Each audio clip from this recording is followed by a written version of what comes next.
Hello అండి. నేను మీ మధుకూరి. ఈరోజు వంకాయతోటి కుంపట మీద పచ్చిపులుసు చేసేసుకుందాం. వంకాయని ఇలా కాల్చుకోవాలి. కుంపట అంటించేసుకొని ఇలా వంకాయని శుభ్రంగా కాల్చుకోవాలన్నమాట. వంకాయని అలా పట్టుకుని పటకారతో పట్టుకుని కాల్చుకుంటే వేడి చేతికి అంటుకోకుండా ఉంటది. నేను మామూలుగా పట్టుకున్నాను, చెయ్యి కాలింది. అందుకే ఇలా పటకారతో పట్టుకున్నాను. బాగా కాలింది వంకాయ.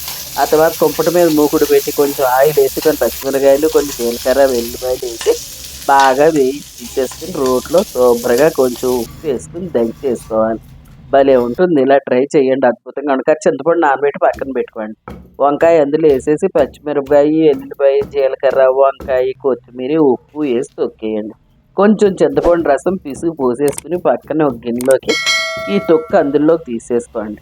తీసేసుకుని కాసిన ఉల్లిపాయ ముక్కలు కూడా కోసి పెట్టుకోండి. భలే ఉంటుంది. కొంచెం బెల్లం వేయండి. బెల్లం వేసి కాసిన పచ్చి ఉల్లిపాయ ముక్కలు కోసి వేసేయండి. అంతే, వంకాయ పచ్చి పులుసు రెడీ. నచ్చిందా? నచ్చితే లైక్ చేయండి, మీ ఫ్రెండ్స్కి షేర్